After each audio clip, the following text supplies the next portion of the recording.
Suchitra circle కి ఒక విశేషం. మీ లలిత జ్యువెలరీ సుచిత్ర సర్కిల్ కి వచ్చేసింది. ఆగస్ట్ 18న బ్రహ్మాండమైన ప్రారంభోత్సవం. Lalitha jewellery, A block, green park avenue, Suchitra road. మీ లలిత జ్యువెలరీలో ధరలు చెక్ చేయండి.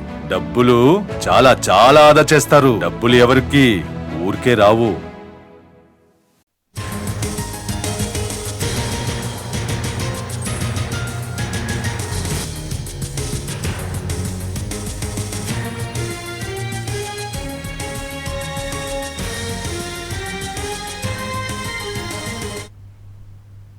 కోల్కతాలో జూనియర్ డాక్టర్ పై హత్యాచారం కేసులో సీబీఐ దర్యాప్తు కొనసాగుతోంది. సీబీఐ విచారణ జాబితాలో మాజీ ప్రిన్సిపల్ సందీప్ ఘోష్ తో పాటు మరో 40 మంది ఉన్నారు.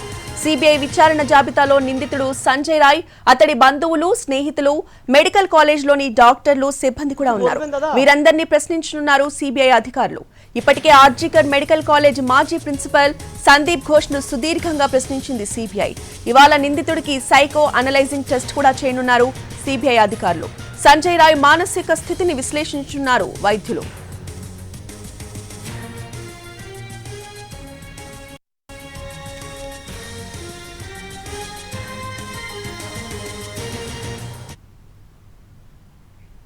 ఇక కోల్కతాలో జూనియర్ డాక్టర్ పై హత్యాచారం కేసులో ఆందోళనలు మిన్నంటున్నాయి. ఇదే అంశంపై పూర్తి అప్డేట్స్ ని మా ప్రతినిధి రాజు అందిస్తారు. రాజు, రోజా, కలకత్తా ఆర్జికార్ మెడికల్ కాలేజీలో జరిగినటువంటి అత్యాచార ఘటన పైన ఇప్పటికే దేశవ్యాప్తంగా పెద్ద ఎత్తున ఆందోళనలు జరుగుతున్నాయి. వైద్య కళాశాలల్లో రక్షణ అనేది లేకుండా పోయింది. ఏదైతే ప్రత్యేకంగా కలకత్తాలో ఉన్నటువంటి పరిస్థితి ఏంటి అంటూ నిన్న ఉదయం నుంచి ఈరోజు ఉదయం వరకు, అంటే 24 గంటల పాటు గతంలో ఎప్పుడు లేని విధంగా దేశవ్యాప్తంగా అటు డాక్టర్లు, వైద్య సిబ్బంది మొత్తం కూడా ఓపీలను నిలిపివేసి ప్రభుత్వ ప్రైవేటు ఆసుపత్రుల్లో ఆందోళన చేసినటువంటి పరిస్థితిని చూస్తూనే ఉన్నాం. ఇక మరోపక్క కేంద్రం సైతం ఈ విషయంలో అన్ని అంశాలను ఎప్పటికప్పుడు పరిశీలిస్తూనే ఉంది. ముఖ్యంగా ఆందోళన విరమించండి, ఏదైతే వైద్య కళాశాలలతో పాటు ఏదైతే ఆసుపత్రుల్లో కూడా ఉన్నటువంటి అన్ని విధాలుగా అక్కడ రక్షణ ఏ విధంగా ఏర్పాటు చేయాలనే దాని మీద కమిటీలు కూడా ఏర్పాటు చేస్తామని చెప్పి ఐఎంఏకు, ఇండియన్ మెడికల్ అసోసియేషన్కు ప్రత్యేకంగా హామీ కూడా ఇచ్చినటువంటి పరిస్థితి కనిపించింది. కానీ ఐఎంఏ మాత్రం ఏదైతే విమానాశ్రయాల్లో ఉన్నటువంటి సెక్యూరిటీ ఏ విధంగానైతే ఉంటుందో ఆ స్థాయిలో వైద్య కళాశాలల్లో, ఆసుపత్రుల్లో కూడా ఆ సెక్యూరిటీని ఏర్పాటు చేయాలని చెప్పి స్వయంగా ప్రధానమంత్రి నరేంద్ర మోడీకి ఐఎంఏ లేఖ కూడా రాసింది. సో ఇక మరోపక్క ఈ ఘటనకు సంబంధించినటువంటి విచారణ, అంటే మొదట పోలీసులు ఎఫ్ఐఆర్ను నమోదు చేసినప్పటికీ కూడా ఆ తర్వాత బెంగాల్ హైకోర్టు ఈ నెల 13వ తేదీన సిబిఐకి ఈ కేసును బదలాయిస్తూ ఆర్డర్స్ ఇచ్చింది. సో దానికి అనుగుణంగా ప్రస్తుతం central bureau of investigation Bengal RG Kar ఆసుపత్రికి సంబంధించినటువంటి ఘటనను మొత్తం కూడా విచారణ జరుపుతున్నటువంటి పరిస్థితి కనిపిస్తుంది. ముఖ్యంగా సంజయ్ రాయ్ను ఇప్పటికే తమ కస్టడీలోకి తీసుకున్నటువంటి సిబిఐ సంజయ్ రాయ్కి సంబంధించినటువంటి సైకలాజికల్ బిహేవియర్ అనాలిసిస్ను చేయాలని నిర్ణయించుకున్నాయి. దానికి అనుగుణంగానే ఈరోజు దానికి సంబంధించినటువంటి డాక్టర్లు కూడా బెంగాల్కు చేరుకున్నారు. వాళ్ళంతా ఈరోజు ప్రత్యేకంగా సంజయ్ రాయ్కు ఉన్నటువంటి సైకలాజికల్ బిహేవియర్ పైన ప్రత్యేకంగా అనాలిసిస్ కూడా చేయబోతున్నారు. ఇక మరోపక్క ఆర్జికార్ మెడికల్ కాలేజీకి సంబంధించినటువంటి ప్రిన్సిపల్, అంటే ఇప్పటికే గతంలో ప్రిన్సిపల్గా పనిచేసినటువంటి సందీప్ ఘోష్ రాజీనామా చేశారు. సో మాజీగా ఉన్నారు.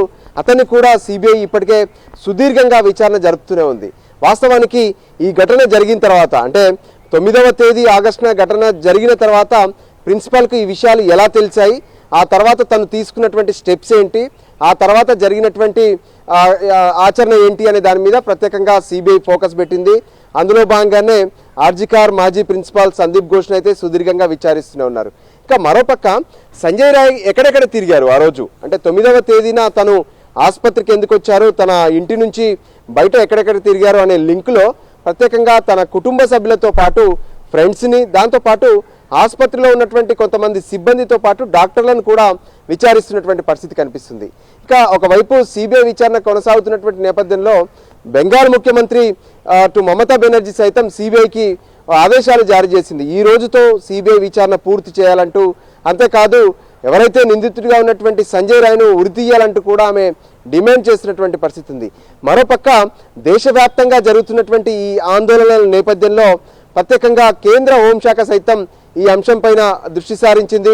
ఆయా రాష్ట్రాల్లో ఉన్నటువంటి పరిస్థితులను ప్రతి 2 గంటలకోసారి కేంద్ర హోంశాఖకు చేరవేయాలి. అక్కడ వైద్యులు చేస్తున్నటువంటి ఆందోళన కావచ్చు, దాంతోపాటు వైద్యులు ఓపీలను మూసివేయడం వల్ల జరుగుతున్నటువంటి ఇబ్బందులు ఏమైనా ఉన్నాయా, ఇటువంటి అంశాలపైన ప్రత్యేకంగా ప్రతి 2 గంటలకోసారి రాష్ట్రాలు కేంద్ర హోంశాఖకు నివేదిక సమర్పించాలని చెప్పాయి.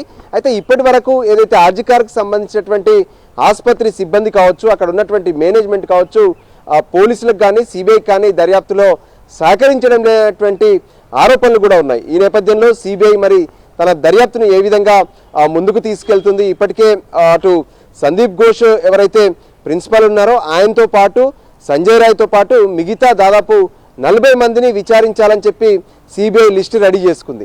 దాంట్లో దాదాపు 20 మందిని ఇప్పటికే సిబిఐ పలు టీమ్స్గా విడిపోయి విచారించినటువంటి పరిస్థితి కనిపిస్తుంది.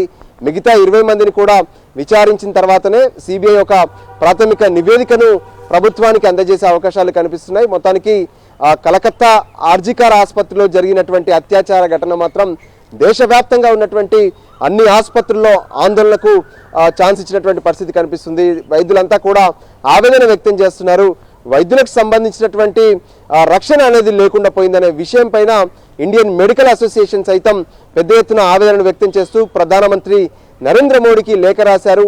ఏ విధంగానైతే విమానాశ్రయాల్లో ఉన్నటువంటి సెక్యూరిటీ ఏ విధంగానైతే ఉంటుందో ఆ విధంగా వైద్య కళాశాలలతో పాటు ఆసుపత్రుల వద్ద అటువంటి సెక్యూరిటీని ఉంచాలని చెప్తున్నారు. కానీ కేంద్ర హోం శాఖతో పాటు అదే సమయంలో హెల్త్ డిపార్ట్మెంట్ కూడా ఎప్పటికప్పుడు ఈ ప్రస్తుతం జరుగుతున్నటువంటి ఆందోళనలు, దాంతోపాటు అక్కడ జరుగుతున్నటువంటి అన్ని అంశాలను ఎప్పటికప్పుడు పరిశీలిస్తున్నటువంటి పరిస్థితి అయితే కనిపిస్తుంది. Roja. Right, thank you Raju.